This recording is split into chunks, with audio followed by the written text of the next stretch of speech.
So now let's talk about a common thing in our society, given all the things that we do with our computers and gripping and so on, is the carpal tunnel. And so the carpal tunnel is, we all have one, and it's right here in the middle of your hand where that little divot is. That's a little tunnel that goes through there where that nerve pathway feeds the rest of the hand and fingertips.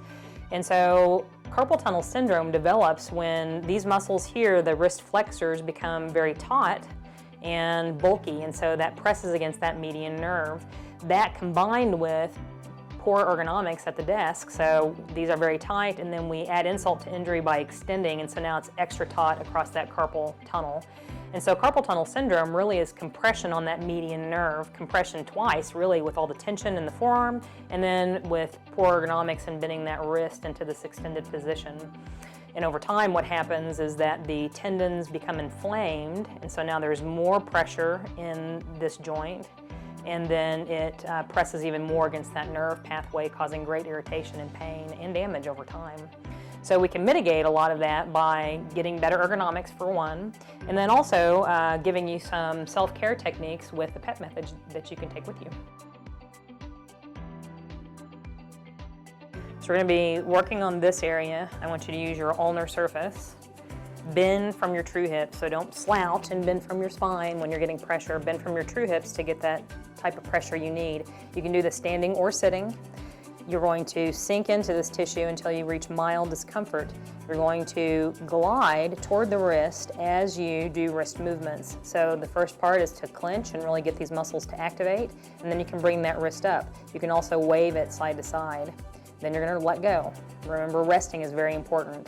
The next step is just to take that hand down and open those fingers really wide, and you're going to wave down there also. And you're going to continue to glide as you do those two movements, resting in between each one, all the way down.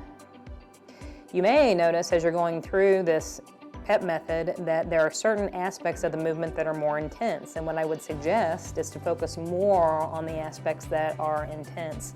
And usually what that indicates is that that is opposite of your habitual position at the computer. So for example, a lot of people on their right-hand side, when they mouse, turn the hand out like this as they're mousing. And so when you're going through this method, you may notice that bringing the hand in more this way feels very effective because it's opposite of the mouth position. So those are some nuance bits of the method, and such empowering tools, easy to take with you. So now let's do the opposite side of the arm. Again, same thing, use your ulnar surface. Bend from your true hips to get that pressure in there. You can do the standing or sitting. Your movement is exactly the same. So you're going to bring that hand up and wave, and then you're going to let go. And as you're gliding, you're going to then go the opposite way, make that fist, and come down here and wave. And again, you're going to go all the way down until you get to that wrist joint. Pay attention to certain movements because, again, there are certain aspects that may be more intensified. That is really where the re-education can come in because it's typically opposite of your habit pattern, and we'll get that joint to be more balanced. This PEP method self-care technique will empower you to keep your wrists healthy your entire life. For more tricks, tips, and good suggestions, please visit us at kineticwise.com or our YouTube channel.